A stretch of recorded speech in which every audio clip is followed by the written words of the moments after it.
Welcome to my channel Fun Overload.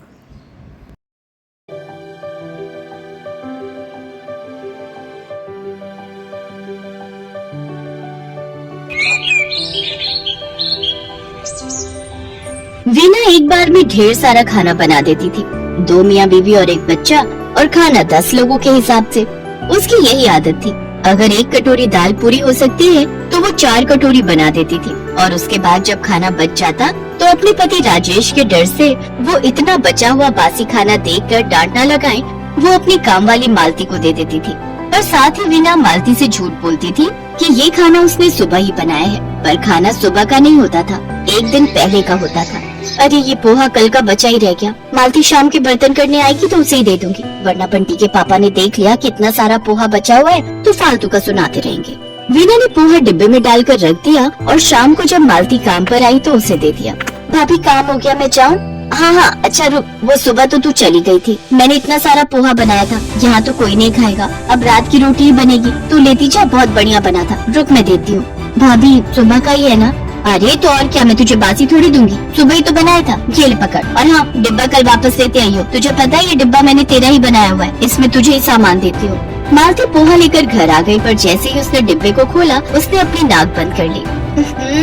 ये पोहा तो बदबू मार रहा है, इसका मतलब भाभी ने मुझे बासी पोहा दे दिया। बच्चों ये मत खाओ, ये खराब हो चुका है, मैं तुम्हारे लिए रोटी सेक देती हूँ। मालती तेरी मालकिन कैसी है? उन्होंने तुझे खराब खाना दे दिया और झूठ बोल दिया कि ये सुबह का खाना है। हो सकता है उन्होंने जानबूझकर ऐसा ना किया हो, गलती से दे दिया होगा, कोई बात नहीं, हमने खाया नहीं, ये बात सही रही, नहीं तो बच्चे बीमार पड़ जाते। अगले दिन वीना ढेर सारी खीर मालती को देने लगी। मालती ये ना मैंने तुम्हारे भैया के कहने पर खीर बनाई थी, अब वो तो थोड़ी सी ऑफिस ले गए हैं, बाकी रखी हुई है, अब तुम्हारे भैया देखेंगे कि मैंने बना ली और खाई नहीं तो वो बेकार का गुस्सा करेंगे। तू तो जानती है मैं बिल्कुल भी मीठा नहीं खाती हूँ, और बंटी वो तो तुझे पता ही है, जब देखो चॉकलेट और पेस्ट्री खाता रहता है, कोई नहीं खाएगा, बची रहेगी, तू ले जा, मैं डिब्बे में डाल देती हूँ। वीना डिब्बे में खीर भरने लगी तो मालती के मन में फिर से वहम आया, तो उसने पिछले दिन के पोहे वाली बात उसे कही। भाभी जो कल आपने पोहा दिया था ना, वो तो खराब हो गया था, किसी ने भी नहीं खाया, उसमें से बहुत बदबू आ रही थी। अच्छा, पता नहीं, बनाया तो ताज़ा ही था सुबह। चल कोई नहीं, ये खीर तो ताज़ी है, सुबह सुबह ही बनाई है, लेती जा। वीना ने मालती से झूठ बोला था, वो खीर 3 दिन पुरानी फ्रिज में रखी थी। वीना ने सुबह की बोलकर मालती को दे दी। मालती जब खीर लेकर घर आई तो खीर देखकर उसे बहुत बुरा लगा। अरे मालती तो मालकिन को साफ साफ मना कर दे, तुझे झूठ बोलकर बासी खाना ना दिया करे, हम भले गरीब हैं, रूखी सूखी खा ले, नमक से रोटी खा ले, पर ऐसा खराब भोजन नहीं खाते। अब तो बिल्कुल मना कर देना, ऐसे वो हमें डिब्बे में भर कर दे देती है और हम फेंक देते हैं, ऐसे अनाज का अपमान होता है। तुम ठीक कह रहे हो, अब मना कर दूंगी। अगले दिन वीना मालती को फिर कुछ बासी देने लगी तो मालती ने साफ मना कर दिया। मालकिन मेरे घर ना आज पहले ही बहुत सारा सुबह का खाना बचा हुआ है, अगर मैं ले गई और किसी ने नहीं खाया तो अनाज का अपमान होगा, इसलिए आज रहने दो, फिर कभी ले जाऊंगी। तेरी मर्जी, इतने बढ़िया बर्गर बनाए थे सुबह नाश्ते में, तू मना कर रही है, तुझे पता भी है तेरे बच्चों को बर्गर खाने के लिए नहीं मिलते, मैंने तो सुबह ताज़ा बर्गर बनाए थे घर पर, मुझे लगा मैं ज्यादा बना देती हूँ और तेरे बच्चे भी खा लेंगे। मैं तो शाम का इंतजार कर रही थी कि तू शाम के बर्तन करने आएगी तो तुझे माइक्रोवेव में गर्म करके दे दूंगी, अब तेरी मर्जी है, तू नहीं ले जा रही तो। वीना ने बर्गर माइक्रोवेव में ही रखे रहने दिए, मालती उस दिन मना कर चुकी थी। वीना माइक्रोवेव से बर्गर निकालना भूल गई, अगले दिन तक बर्गर माइक्रोवेव में ही रखे रहे। मालती उस दिन सुबह का काम करके घर चली गई। दोपहर के समय बंटी स्कूल से आया तो उसने माइक्रोवेव में बर्गर देखे। वीना कमरे में बैठी थी, बंटी ने आधा बर्गर खा लिया था, पर बर्गर पूरी तरह से खराब हो चुका था। बर्गर खाते खाते बंटी को कुछ बदबू आई, वो उल्टी सा मुंह बनाकर कमरे में गया और वीना से बोला, मम्मी मैंने बर्गर खाया पर बर्गर अच्छा नहीं है, मुझे उल्टी आ रही है, बहुत बदबू आ रही है इस बर्गर में से, ये बर्गर कहाँ से मंगवाए थे मम्मी? बर्गर? मैंने तो आज कोई बर्गर नहीं मंगवाए, न ही घर पर बनाए हैं, तूने ये कहाँ से उठाया? मम्मी ये जो माइक्रोवेव में रखा है उसमें और भी बर्गर रखे हैं, मुझे लगा कि आपने मेरे लिए मंगवाए हैं, मैंने तो आधा खा भी लिया। बेटा ये बर्गर 3 दिन पुराने हैं, ये तुमने कैसे खा लिया? मुझे याद क्यों नहीं रहा, मैंने माइक्रोवेव में रख दिए थे, मालती लेने गई थी और मैं भूल गई, अब क्या करूँ? अरे क्या हुआ बंटी? तभी राजेश ऑफिस से आ जाता है, उसे सारी बात पता चलती है। और बचा बचा कर रखो खाना, अरे काम वाली भी तुम्हारा खाना ले जाना पसंद नहीं करती, क्योंकि तुम उसे बासी खाना देती हो। अब देखो तुम्हारी इस गलती के कारण तुम्हारे अपने बेटे ने ये खाना खा लिया। बंटी चलो बेटा, मैं तुम्हें डॉक्टर के पास लेकर चलता हूँ। रुको मैं भी साथ चलती हूँ। डॉक्टर बंटी को इंजेक्शन देता है और साथ में कुछ दवाइयाँ, ताकि बंटी के पेट में जो भी इन्फेक्शन हुआ है वो जल्दी से ठीक हो सके। उस दिन वीना को अपने ऊपर बहुत गुस्सा आता है और पछतावा भी होता है। क्योंकि वो बिना सोचे समझे बासी खाना मालती को दे देती थी, जबकि वो जानती होती थी कि वो खाना मालती या फिर किसी के भी खाने लायक नहीं था। और आज इस बासी खाने को खाकर उसका बेटा बंटी भी बीमार हो गया। वीना ने इस बात से सीख ली और उसने ताज़ा खाना ही घर में रखना शुरू कर दिया। मालती, ये देख, हरा छोलिया आया हुआ है, बहुत सारा। मैंने सुबह ही आलू डालकर बनाई थी। सब्जी खाकर बता कैसी बनी है। अगर अच्छी लगेगी तो थोड़ी घर पर भी पैक करके दे दूंगी।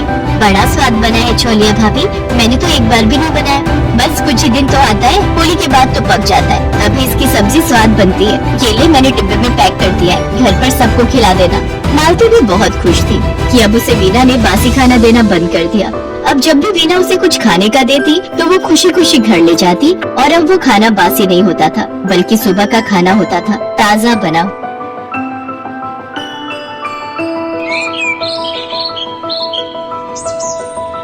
नूरपुर गांव में रहने वाली सीमा और अंकु दो भाई बहन थे। वो बचपन से ही अनाथ थे। उनके माता पिता का देहांत कई साल पहले हो गया था। वो दोनों कूड़ा बिनने का काम करते थे। दीदी, बहुत दिन हो गए, कुछ अच्छा नहीं खाया, आज कुछ अच्छा सा खिला दो। बस इतनी सी बात, चलो मैं खिलाती हूँ। दोनों कल्लू हलवाई की दुकान पर गए और एक एक समोसा खाया। आज तो मजा ही आ गया दीदी, अगर ऐसा ही खाना रोज मिल जाए तो मजा ही आ जाए। नहीं भाई, रोज रोज हम ये अमीरों वाला खाना नहीं खा सकते। हमारे पास जितना है उसी में संतुष्ट रहना सीख। कुछ रोज बाद उस गांव में तेज बारिश आई और उनकी झोपड़ी बह गई। उनके पास जो भी सामान था वो बारिश में बह गया। दीदी आप रो मत, हम सेठ को जाकर बताते हैं तो वो हमारी कुछ न कुछ मदद जरूर करेंगे। वो खड़ूस कहीं का सेठ, वो तो एक नंबर का लालची है। भला वो हमारी क्या मदद करेगा। चलो तो दीदी एक बार हम उनको अपनी परेशानी बताते हैं। उनका सेठ बड़ा ही खड़ूस था।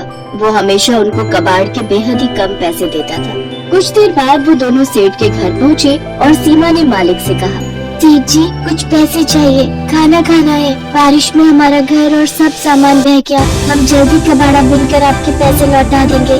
तभी सेठ की पत्नी उर्मिला भी वहाँ आ जाती है। उर्मिला बहुत ही बुरे स्वभाव की थी। ऐसे क्या पेड़ पर उगते हैं? जेठानी जी, आप जो कहोगे मैं करूँगी। मेरा छोटा भाई है, इसे लेकर मैं कहाँ जाऊँगी? आपकी दुकान के बाहर जो टीन का छप्पर है उसके नीचे ही रह लेंगे। ठीक है, रह लेना, लेकिन दुकान के बाहर क्यों? यहाँ हमारे तबेले में रह लेना, लेकिन उसके बदले में तुम्हें मेरे घर का सारा काम करना होगा। रहने के साथ 2 वक्त की रोटी भी दूंगी तुम दोनों को। बोलो मंजूर है? ठीक है मालकिन, मुझे मंजूर है। बारिश का मौसम था।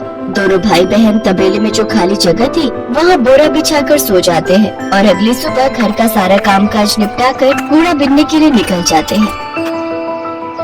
दीदी आज सेठानी के घर पकवान बनने की बहुत ही अच्छी खुशबू आ रही है। लगता है कचौड़ी बन रही है, आज तो मजा ही आ जाएगा कचौड़ी खा के। मैं तो सोच रही हूँ जल्दी से थोड़े से पैसे इकट्ठे हो जाए, फिर हम अपनी झोपड़ी फिर से डाल लेंगे। तब तुम्हारी ये बहन तुम्हें अपने हाथों से कचौड़ी बनाकर खिलाएगी। कुछ देर बाद सेठानी 4 सूखी रोटी और रात की दाल लाकर उन्हें थमा देती है। सेठानी, आप तो कचौड़ी बना रही थी। अंकु कब से उसकी ताक में बैठा था, उसका बहुत मन था। चुप कर, तू ये अमीरों का खाना है और तुम जैसे भिखारियों के लिए नहीं है। चुपचाप से ये दाल रोटी खाओ और फिर सो जाओ। सुबह 4 बजे उठकर गाय भैंस को चारा भी डालना है तुम लोगों ने। सेठानी वहाँ से चली गई। सीमा और अंकु की आंखों में बासी खाना देखकर आंसू आ गए। फिर सीमा ने अंकु से कहा, तू मत रो छोटे, मैं जल्दी तुझे कचौड़ी बनाकर खिलाऊंगी।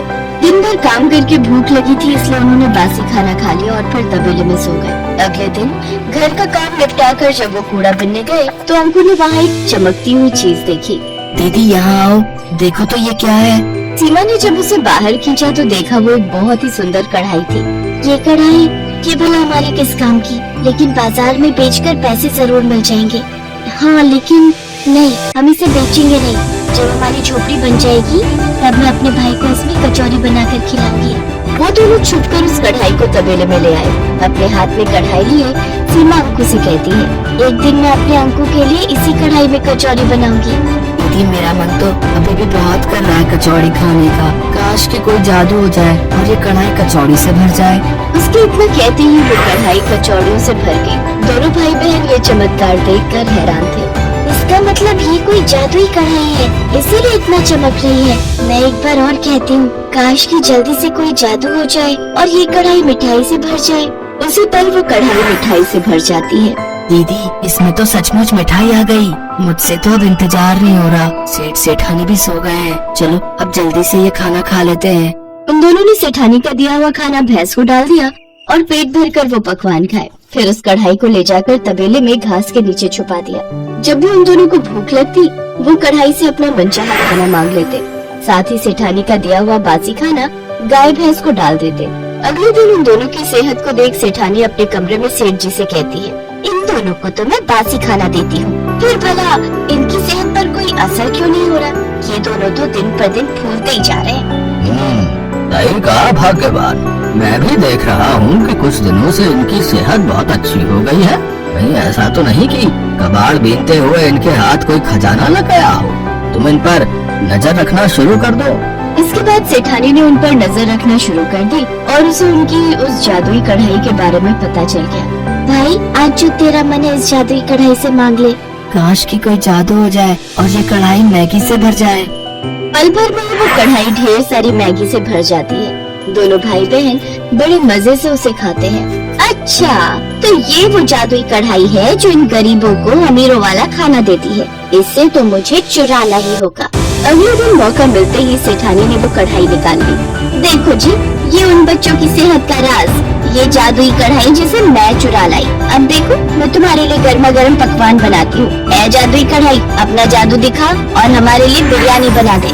अरे वाह, ये तो कमाल हो गया। अब तो तुम्हें कभी खाना बनाना ही नहीं पड़ेगा। तुम्हारी मेहनत भी बचेगी और राशन पानी का खर्चा भी। बिरयानी खाकर तो सचमुच मजा ही आ गया। अब बस गर्मा गर्म दूध मिल जाए तो फिर तो मजा ही आ जाए। लो अभी लो ऐ जादुई कढ़ाई, जल्दी से गर्मा गर्म दूध दे दे। गर्म दूध देख सेठानी ने कहा, ऐ जादुई कढ़ाई हमारे यहाँ हमेशा ही गरम गरम दूध की नदियाँ बहती रहे। तभी पूरे घर में गर्मा गर्म दूध की नदियाँ बहने लगी और सेठ सेठानी के पैर उसमें जलने लगे। अरे बस कर जादुई कढ़ाई, जल्दी से दूध देना बंद कर दे। दोनों के पैरों में खौलते दूध से छाले पड़ गए, लेकिन कहीं किसी को इस बारे में पता न चल जाए, इस कारण वो चुपचाप और दर्द सहते रहे। सीमा ने ये सब देख लिया और दरवाजे पर खड़ी सीमा कहने लगी, आज आपके लालच ने सेठानी जी आपको कितनी बुरी तरह जला दिया। काश की कोई जादू हो जाए और ठंडे पानी से ही घर भर जाए।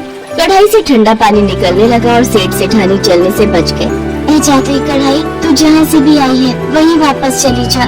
सेठ सेठानी दोनों ने अपने किए की सीमा से माफी मांगी। वो जादुई कढ़ाई हमेशा के लिए गायब हो गई। तुम नहीं होती तो आज हम चल ही जाते। तुमने हमारी जान बचाई है, इसलिए आज से तुम तबेले में नहीं मेरे घर में मेरे बच्चे बनकर रहोगे। साथ ही अब मैं तुम्हें रोज अमीरों वाला खाना खिलाऊंगी। उस दिन के बाद से सेठ सेठानी दोनों बच्चों को अपने बच्चों की तरह प्यार करने लगे और उन्हें अच्छे स्कूल में पढ़ने के लिए डाल दिया।